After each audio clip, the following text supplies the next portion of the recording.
This is DFW Home Talk, where we educate you on the real facts of the local real estate, credit, and finance markets, empowering you to make informed decisions for you and your family, achieve financial goals, and the dream of home ownership with financial security. Now your host, Kimberly Beckum. The housing is particularly a variable that you want to look into because it can be quite expensive depending on the type of school your student chooses. If they choose a rural or a downtown location, those could be very different in cost. And so they may choose to live on campus in a university-owned dormitory, or they might choose to live off campus in an apartment that's privately owned or a residence hall that's privately owned. So there are many, many options. That's one thing DBU has is my daughter went to DBU the first 2 years and had phenomenal housing. I mean, whether it was the dorms or the townhouses, it had great housing that we felt very safe with her being there, and it was reasonable. Yes, ma'am. We have on-campus housing that is very safe and reasonable in cost for Dallas County. And we're a remote campus, so it's we provide a safe place near the students' classes in order for them to have a place to live and enjoy the campus, so they don't have to live off campus and worry about security issues. Because that's something that we're running into now is we're getting ready for her to go off to the next level of her college, which is in downtown Dallas. And there's different segments in downtown Dallas, and they don't have actual housing available there at the college to complete her college. Right. So we're having to make arrangements for that.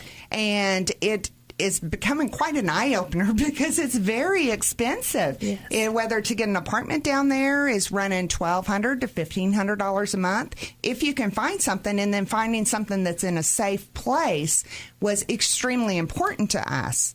So there's a couple of different options that we were weighing out versus throwing that money away in rent is we were looking at, well, what if we just buy something? Is we're spending $1,200 to $1,500 a month that's going out the door to somebody else. Why don't we just look at buying something? And so being obviously in the mortgage field, there was a couple of different options that we looked at. And one of them is there's a kiddie condo loan, or that's what it's nicknamed. It's actually an FHA non-occupying co-borrower loan, where you're basically signing on the loan for your child. So all of y'all are on the loan.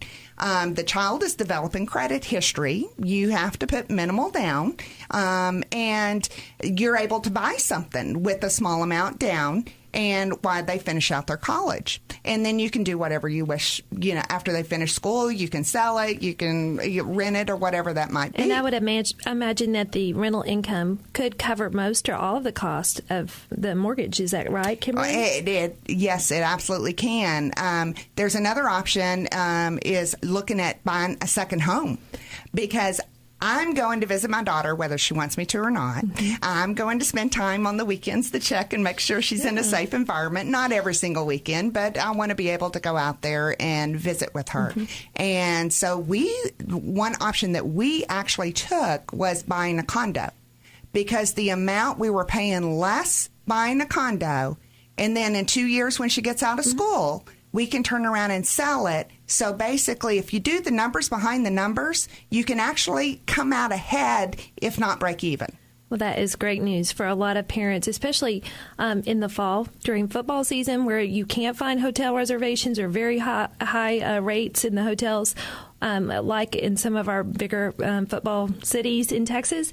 I think it's a great option for parents. I think that's a very insightful option, and we appreciate you